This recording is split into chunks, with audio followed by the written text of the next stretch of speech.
एक तरफ ईरान और अमेरिका में फिर से जंग जारी है, तो दूसरी तरफ अमेरिका ईरान को हर तरफ से घेरने के लिए डील का गेम खेल रहा है। और इस बार इस गेम में अमेरिका के साथ खड़ा नजर आ रहा है इराक। जी हां, वही इराक जिसके मौजूदा हालात के लिए अमेरिका को जिम्मेदार माना जाता है।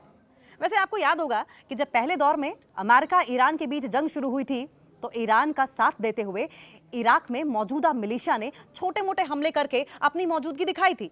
और तभी से ये बात अमेरिका को घर कर गई कि अगर ईरान को काबू में करना है तो उसे कमजोर करने के साथ ही जहां जहां से उसे समर्थन हासिल हो रहा है उसे भी कंट्रोल करना होगा।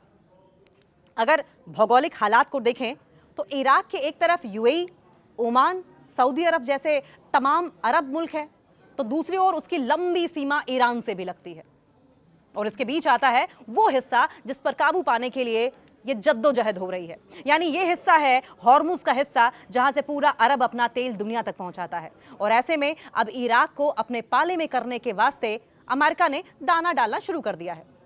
वैसे भी इराक में अभी अली अल जैदी की सत्ता है। अली अल जैदी की सत्ता है इराक में। और अली अल जैदी के साथ ट्रंप ने न केवल मुलाकात की, बल्कि इस मुलाकात को समझौते वाली मुलाकात का भी नाम दे दिया है। अमेरिका का वादा है साल 2030 तक इराक से मौजूद अमेरिकी फौज वापस अपने वतन लौट जाएगी।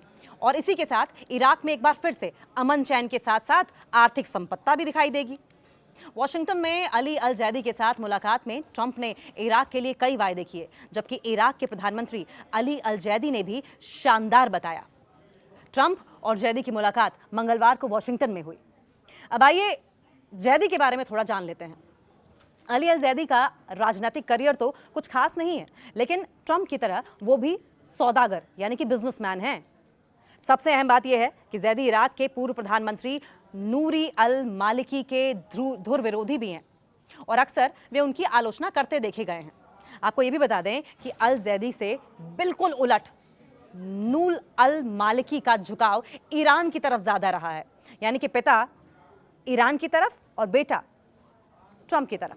वो ईरान के समर्थक माने जाते रहे हैं। दूसरी ओर ट्रंप हमेशा की तरह इस बार भी मीठी मीठी बातें बोलकर इराक को अपने पाले में करने में लगे हुए हैं और इसलिए ट्रंप ने अल जैदी को नया चैंपियन तक बता दिया है। ट्रंप का कहना है कि इराक के तेल और उसके संसाधनों के चलते असीमित संभावनाएं हैं। लालच दे रहे हैं ट्रंप, और यही कारण है कि हम इराक के साथ साथ तमाम सारी डील करने वाले हैं। सारी डील्स हम इराक के साथ करेंगे। हम दोनों मुल्कों के लिए कई सारी नौकरियां बनाने जा रहे हैं। इराक से खूब सारा तेल बाहर आने वाला है। हैरानी की बात तो ये भी है कि ये वही ट्रंप हैं जो एक तरफ ये बयान दे चुके हैं कि हमारे पास वेनेजुएला और उसके चलते हमें तेल की कमी नहीं है, बल्कि हॉर्मुज में हम जो सुरक्षा दे रहे हैं उसके लिए वहां मौजूद तमाम मूल्यों को हमें पैसे देना चाहिए, क्योंकि हमें उनकी जरूरत नहीं है बल्कि उन्हें हमारी जरूरत है। तो खबर यह है कि एक तरफ अमेरिका इराक के साथ डील करने के लिए निकला हुआ है, एक तरफ अमेरिका इराक के साथ डील करना चाहता है, वहीं इराक में मौजूद ईरानी समर्थकों ने यह साफ कर दिया है कि वो किसी भी सूरत में इस डील के साथ खड़े नहीं रहेंगे। तो कुल मिलाकर हालात ये हैं कि एक तरफ ईरान के साथ अमेरिकी जंग जारी है, तो वहीं दूसरी तरफ अमेरिका ईरान को जहां जहां से भी थोड़ा साथ या भौगोलिक फायदा मिल रहा है उसे खत्म करने के मकसद से हर तरह के डोरे डालने में लगा हुआ है। यानी ईरान के खिलाफ अमेरिका का चक्रव्यूह तैयार होता जा रहा है।